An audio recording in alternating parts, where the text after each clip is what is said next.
What's up? Welcome back to another episode of the Jovial Pursuit. I'm your host, Jovi, with my co-host, Brandon. You're a slump of a man today, Brandon, and I'm already going to tell the people. I'm tired, guys. Can we just talk about it a little bit? I'm tired. How do you deal with bad dreams? You bury them down. And then when people are like, how are you doing? And you're like, this is good. It's good. And they're like, yeah, how'd you sleep? And you're like, what's sleep? What's sleep? You just muscle through it. You just tell it to go away. Shh. Just go away, bad dream. I guess that's one way to look at it. I will say, something you just said makes me want to talk about it. Talk about the dream or? No, I don't care about your dream. I don't care about your dream. See, you confirmed it. That's why you don't talk about them. You got people out here. Bro, I'm not trying to get your dreams out there on the internet. They might pick on you. I ain't afraid of the internet. The internet can't do anything to me that life hasn't done to me already.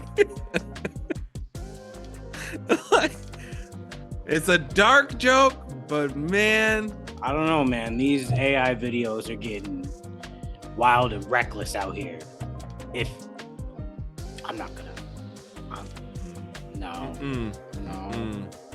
I can't be out the gate like that. Nope. Don't block this video immediately.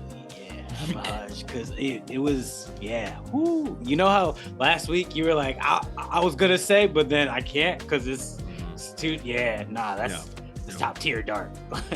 That's Vanta Black. I don't know if you ever saw like the conspiracy theory stuff with like the 23andMe sort of stuff where people are like, why would you let them hold on to your DNA? They could use it against you. And I was always like, that's a little too. Come on now. I was one of those guys. Yeah, boy. I did figure out my DNA, genetic stuff, but with a company that was like, we don't do that. We don't hold on to it. So like, if you lose the results, they're gone forever. So I'll pay for them again. I mean, I'd rather that than them to just in perpetuity own my DNA. Yeah. But so I've also donated to the Red Cross. There's no way I'm reading through the 23 pages that they have for the information. I'm not doing I will say the 23andMe sort of thing and how the genetic history stuff they have, the DNA samples, there's part of me that like that paired with the AI stuff. I'm like, oh no, like this could be take genetic coding to a whole different level. Well, I mean, like, you could make some video and be like, he was there doing the thing, and you'd be like, nah, I wasn't there. They can do that now. The AI can literally just do that now. True. Deep fake your face onto somebody and be like, yeah, he was definitely there. Yeah. No. Yep. But you said something, and it reminded me of something I just said earlier, and I think it's better than the topic that I have right now. Ooh, just quick turn right out the gate. I like it. You said pretty much just stuff things down. Yeah. Tell people you're fine. Yeah. And go about your business. Yep. Now, Brandon, we both know that's not the right way to do this. But also, I did the same exact thing. Yeah. Because I was thinking about it. I was like, no, you definitely checked in at the beginning half of my episode, and I was like, nah, I'm fine. I'm just doing stuff around the house, staying busy, da da da da. Huh. Yeah, and then just like, I probably should have talked to you a little bit more. Oh yeah. But it's that idea of why there's lying. Yeah. We're so insecure as people. Yep. Because something that's crossing my mind is, on one hand, we should be able to just, converse and have, different conversations about whatever is ailing us, and not feel like we're going to be judged. But then we also know, for sure, judgment's going to happen. Oh, yeah. But also, we shouldn't care about said judgment. Because who the fuck are they? They ain't been in my shoes. Yeah. So it's reserved for like a specific group of like the close ones where I'm like, ugh. Obviously don't tell your business to everyone. But my line of thinking is, we don't even open up enough to the people that we consider close in this specific group that they're put in. It's like, bro, I even lied to you. Say, yeah, no, I'm fine. It's all cool. Hey, you're one of my closest brethren. I'm like, oh, nah, he's got, it's for various reasons. One of my go-to reasons is they got enough on their plate, let me not add to it. Right. And then that completely negates the fact that maybe they don't mind having a little extra on their plate at the time. Yep. But that line of communication should be open. Yep. And if it's not available, we should be confident enough to be like, hey, I'm not available to talk to you right now about that. Give me some time and we'll circle back. Yeah. Follow up. Oh yeah, for sure. Also, quick check-in on this. Like, we've been doing this for a little while. In this whole podcast thing, yeah. Like we're at the year mark. Yes, sir. Yeah. Well, officially, the calendar ran out. Yeah, that's true. This, for everyone that's checked in or watched, this was a terrible idea, because we were like, we should do something and like cheer everyone on and be like something positive. But you know what it's turned into? It's been a deep journey of personal growth that has been. That was good. Always its intent. It was but always the intent. Yeah, but it's gotten like real vulnerable in life, and like to some deep levels where I'm like, man, this is like some like deep things that we're all like walking through on the internet. Like, we said we were gonna talk about it for real. I know. Been doing that. That's for certain. But also, again, as we've discussed multiple times, it's what people need to see, just raw reality of it. It's called Jovial Pursuit. But as most of you guys who have been here, shit ain't been jovial a good chunk of the time. I'm gonna let y'all know for real, little inside scoop. Batter knowledge, yeah, your boy sad a lot of the time, and that's okay. Hey, don't call nobody. I'm fine. Yeah. But it's one of those things where I like that we've come to this point of self-expression, because a year ago we were nervous Nellies when we first hopped on the mic. Lots of sidebars, sidebars ain't going nowhere. Yeah. We just decided that our conversation is sidebar. Like, all of it. That's true. That's true. This has been a good year, man. It's been one of my favorite things, again, past the progression, bro, just chatting with you on a weekly basis. That's been nice.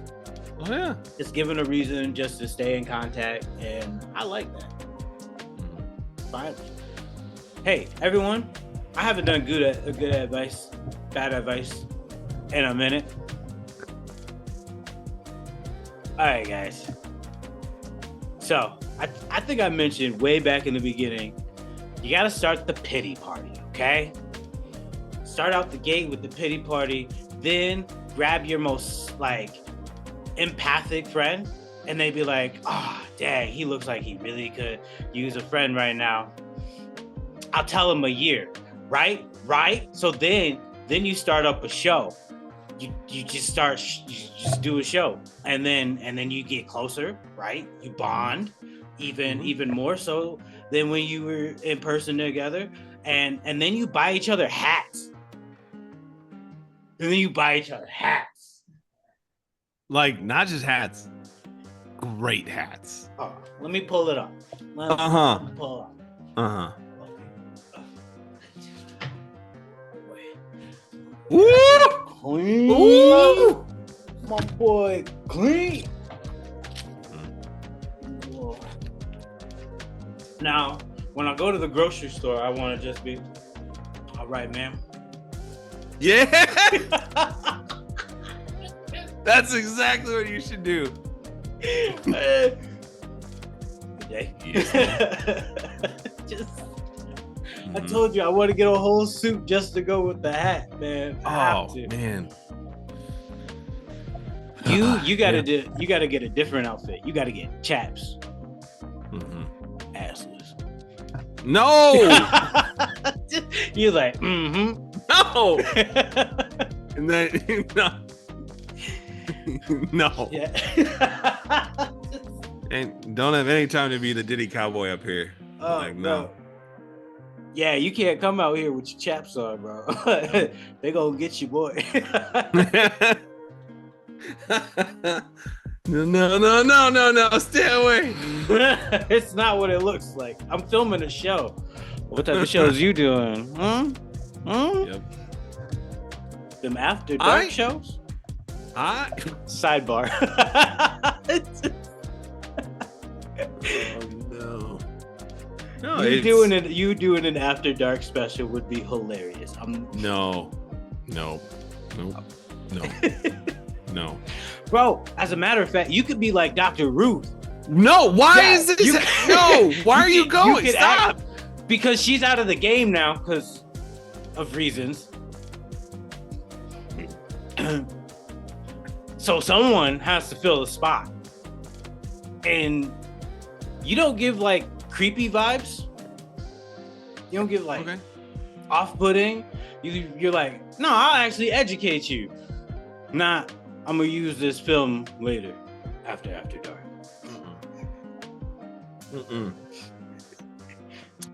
You can be you, man. Bring back the talk shows. Are they? Okay. No. My brain's just going places. Cause now I'm like, why don't they have talk shows like they used to? I think we'd see less smut on the internet if we just put it on national television. What talk shows are you referring to? Like when you're like they used to, which ones are you like, yeah, bring that one back? Ricky Lake. Whoa. Bring back Ricky. Yeah, bro, she went. No. Ricky? No. Well, I can't really say Jerry, because that show became outlandish after a certain point. That show was daytime WWE. Yeah. Because it was scripted. It was all get out. Oh, yeah. His co-host, his little security guard should not have gotten the show. That shit was boring. I don't know. Yep. Steve Wilkos. I'm gonna call you out by name. That's right. He had his own thing, didn't he? For a time. I think. Is it still going? Here's hoping it's not. Oh, golly. But no, you know what? Bring back those talk shows where the host, she's just letting people in the crowd like ask a bunch of questions and stuff to the person down below, whether they're professional or not. I want to see that type of stuff, because none of this popping balloons all over the internet stuff. That's like, I also felt the ratings were like it was better in its whole composition than, like, say for instance, like Fail Army on YouTube or something. You know. Yep. Yeah. Other randomness is in my brain today. Were you ever a fan of Maury? I did fuck with Maury, bro. Yep. Sick days as a child were top notch, depending where you were at. Oh yeah. A couple times my mom wasn't home at all, and I'm just there, got the little cold or whatever, eating just garbage instead of the soup can that she put on the countertop. Eat this soup for lunch. Yeah, that was the thing. It was like you were left home and there's a can of soup.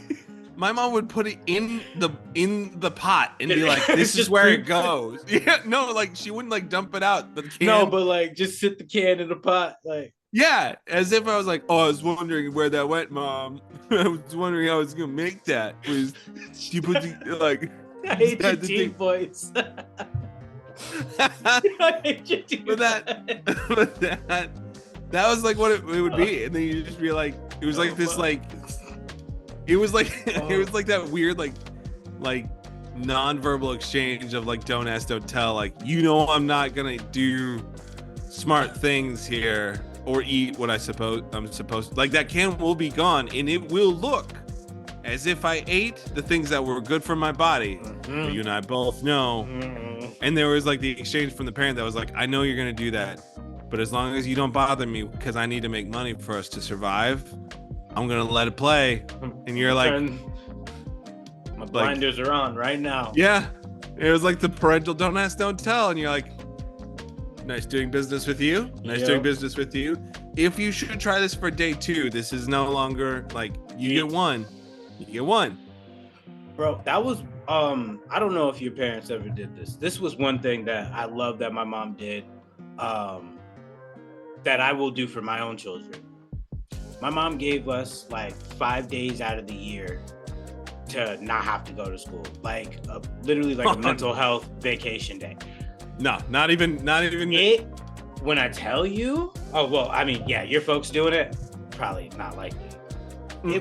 It made for a better system for her, because it's like, all right, one, there are days I don't even want to go to work, so like I get it. You're going through the rigmarole, so here, get your 5 days. You can't use any back to back or twice in a week. So you only got one a week. You had to separate them out. So she's like, you'll be able to stay home, kick it, not have to worry about it. Just make sure you get your work done when you get back, and we're good. And I was like, I take that, because I'd make sure I'd get all my stuff done like in a study hall, and then that next day, I knew you boy wasn't gonna have no work. And it couldn't be on test days either. Yeah. Couldn't be on test days either. So she like, okay, it was a good balance of like, I'm gonna have some freedoms, but also important days you still gotta show up. So yeah, I needed those, because I was gonna fake like I was sick anyway. So she was like, can we skip? Can we just skip the excuse? I know you're not sick, just stay home. Just because sometimes she was there, because more times than not she worked nights. So like she'd just be like chilling in her room, and like we'd pass by each other, just random conversation, go back to my room, just whatever. Yeah, it's because you get those random like, okay, well, I'm going out. You want to come? What are we doing? Oh, I'm going this way, that way. You getting stuff out? I might. Yeah. Okay, I'll pull up. I'll get my shoes. It was a good time. That was never an option. It was, for me, I had a broken tailbone, and my mom was like, you got to get to school. And I was like, I can't like walk right now. And she was like, I think you're faking.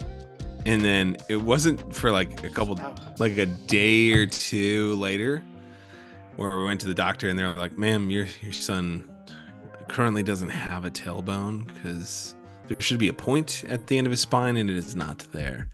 And she was like, nah. Yeah. So, yeah. She just shrugged it off, like, I guess he wasn't lying. Thankfully, I mean, she was pretty sad at one. Oh, okay. Like, fair enough. So she told me this story though, where like my dad came home one time and was like upset at her, and was like, how could you do this? And she felt like kind of foolish. and she like was she said she felt like really dumb after he was talking that way, and it was something that dad was probably frustrated about for good reason, like something that wasn't like cleaned or broken or something. Like it was something that would have been frustrating, but just how it was playing out wasn't great. But then she like had this moment where she said she was walking away from that. She felt just like really down and kind of dumb and upset about it. And she felt like she had this time where she was then like praying and like reading her Bible after that. And she felt like the Lord was like, that's how Brandon feels like a lot of the time. And she was like, oh, I should probably go talk to him. Okay. Like, and so like it wasn't always that way, but conversation sounded like it could go a different way. Yeah. No, so it wasn't always that way, but there was like, she grew up and she was like, the legend was like she was referred to as the general. So like she was a teacher by trade in training. So when you're like, she was like, you're not getting out of this unless your body temperature is above 100 or I can see the puke in that. Like, you better like, no, there's no, it's not. I could never pull off the heating my face up with a hair dryer or none of that stuff. Because what I look like looking flush for?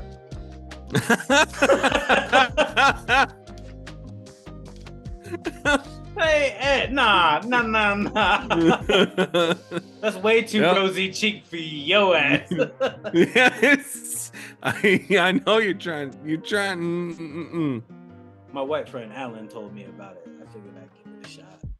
Kick fake dirt. I felt stupid. She's like, I honestly never even had the thought to try those things because I was just like it just didn't cross my mind. I tried. I think this particular time I was trying to avoid like a big test that I knew I was gonna fail. And she's like, yeah, we're not doing that. She knew I was up to something.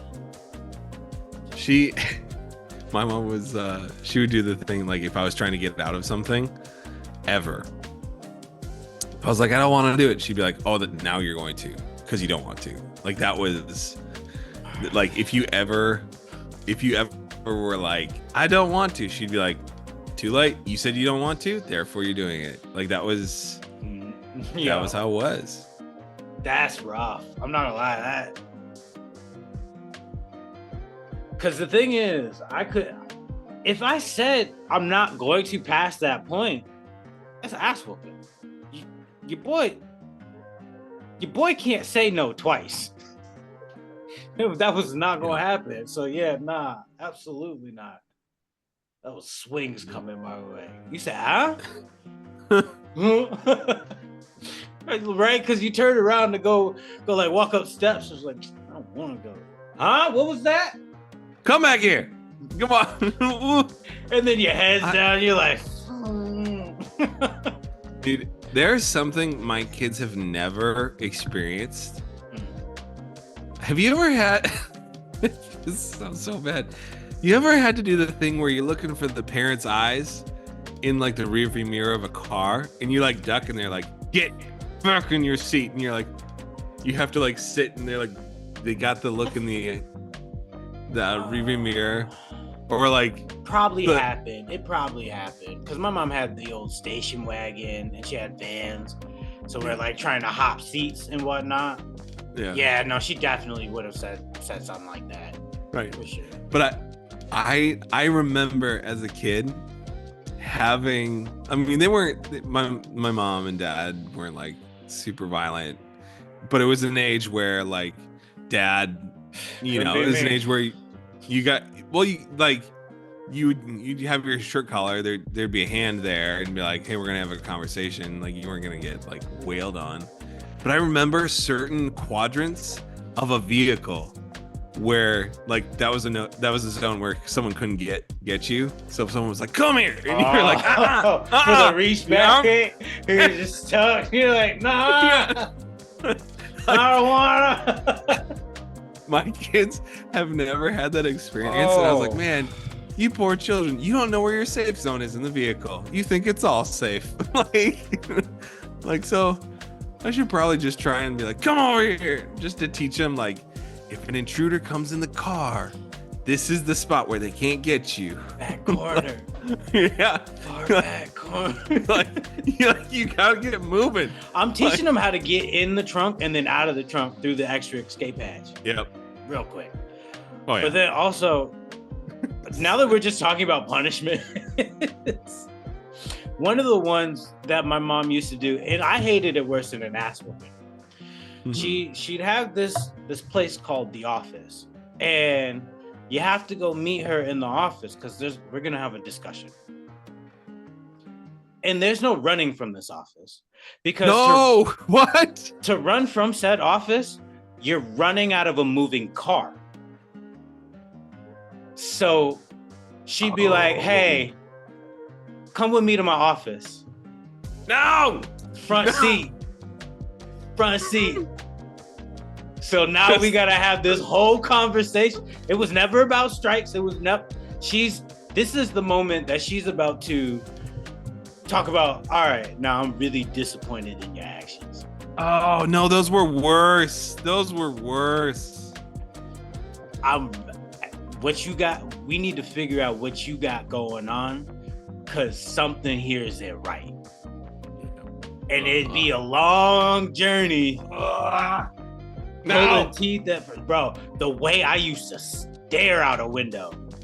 Cause I'm like, I don't want to be here at all. I can't tell you I'm not coming, but I'm looking out this passenger window the entire time. And if I have to answer you, I'm slightly coming here so you can hear me because I'm not getting popped for not being able to be heard. So I say my piece and I turn back. But it was also the period of time where I could truly get what I needed to off my chest and scream at the top of my lungs like, nah, you did this, that, and the third, and fuck them up. Well, nah, I couldn't cuss. Yeah. But it's gonna be like, oh, you got to say that? Nah, that's too far. That's too far. But in my brain, yeah, it was hella fuck them motherfuckers over at Hebrew Town. But she'd let us get it off in that regard. So again, it was difficult being in a tight, confined space, but also she gave us the full breath to go with. Again, outside of cussing. The disappointment ones, those were always the worst. The worst one I had ever gotten, and I was like straight up like lying to my mom and about where I was and what I was doing. And she came into like where I was working and she just handed me a piece of paper. And I was like, Mom? And she was like, I'm very disappointed. And I was like, what? Yo, not in my place of business. So somehow she figured out what I was doing. Are you gonna not tell us what you were doing? I was mostly sneaking around, like going and hanging out with a girl. Like, we've all been there. Hey, we all been there. Yeah. And so I was mostly doing that, and he was looking at you, Jill. Bro, I used to sneak out, go hang out. Oh yeah? Yeah. My mom pulled up on us one day. Pulled up near us. She was near us. She was at a bank. Sorry to interrupt, but she was at a bank. We were at the gazebo, and Jill had to go, and I had to go. And then there was another instance where her aunt almost got us. It was a whole thing. Yeah. Nothing scandalous. No, but it's like, so for me, there wasn't anything scandalous. It was just like I'm hanging out with a girl, and I told you I was like somewhere else, and like I know this doesn't look good. So even if I was like, no, we're being fine, she's gonna be like, no, you lied about it, which means it is not fine. No, no, but I love her. That's what I said. but no, she rolled up, she slides this paper over, and on it is this like really deep letter, like that's like, my heart hurts, and I'm scared. I'm scared for you if you are hiding things, and like, yeah. and then she starts like writing down like Bible verse. Oh man, she like wrote down Bible verses like, hey, these are just things that like are down the road. If you like, you learn to deceive this way, but I'm concerned. And it was like you read it and you're like, I feel so loved. Wait, and also did she hit you with the verse about women leading people astray and whatnot? No, because at like, that, so the worst part about it. Okay. So the one, it was like letting her down and like getting hit with like, here's character traits and things you need to work on, and I'm scared for you. The worst part at the end though was she went to this girl and was like, he's not in a healthy way. I'm worried what he's going to do to your heart. And I was like, she's not wrong, but like, hey, like she actually was like nicer to the girl. And I'm like, mom, that's boundaries. Yo, I'm being ruined hearts by myself. She was like, no, I don't want you to like, it was like this weird, really loving thing. And I was like, oh, we should not be hanging out because I'm not in a good spot, and I'm probably gonna. You already know that because my mom talked to you, didn't you? Bro. Mm. Damn. Yeah. I remember looking at my coworkers, and I had like tears in my eyes, and they're like, "What did your mom give you?" And I was like, "I don't want to talk about it." I'm fine. I don't want to talk about it. I'm fine. Let's just get back to what we were doing, because I was the boss too. Like I was the manager. Yeah. I was the manager, like the shift manager. Sorry, man. I'm gonna have to make this a separate clip by itself, because this is a roller coaster. Yep. How? First, my mom ain't never been that invested in my relationships like that. To leave me no letter, be like, yeah, you're not in a good spot, and hey, you stay away from him because he's not in a good spot. Yeah. Mom was like, she was one of those. Though. Yeah, she was one of those people that like, they're like, I was her kid, and she fiercely protected me and was invested in me. But she was also like, just because you're my kid doesn't mean that you get to go out and do this to other people. Like, everyone's on this. It was like, we're all in this together. So she was very much, it was, I can't tell you, like, the level of personal guilt that, like, sliding the note over and just being like, I love you enough to tell you I see what's going on, and I'm concerned about what it's going to do to your heart and your mind. And just like, it felt like just cement bricks were on my shoulders, and I was like, I believe that, dude. Man. Because I'm not gonna lie, most people kind of need that advice though. We don't want it in the time, but then in retrospect, you're like, dang, yeah, nah, she kind of did save me from a couple wild ones, or at least have me reflect on my position in their lives, where I'm like, yeah, I should reevaluate. Yeah. Well, and when it comes from someone that genuinely, like, they genuinely love you, and they're like, and she didn't like conflict at all. Like, she didn't like that. So I knew that it hurt her, like, to do that and slide that across, because she knew it was going to inflict pain. And so to be in a spot where you're like, I'm doing this, I know I love you, and I'm doing this, and I know it's going to hurt. Work though. I'm not trying to disrespect her, but I'm like, that's the only piece in this story. I'm like, that's wild. I was. Here's the thing, though. There was a lot of times. Not a lot. There was probably like 3 or 4 times where she was like, "Hey, can we talk?" And I'd be like, "Mom, I'm sorry, I'm busy." Oh, and I'd be like, "Yeah." Okay. And so it was kind of like one of those things where it was like, Brandon, choose your own adventure, and I chose enough wrong turns where I was like, hey, this is safety mode came on. It's like, you need instructions. Yeah. Just like, man. I'm mad that was segued away from your tailbone conversation. I had a joke, but maybe I shouldn't say it at this point in time.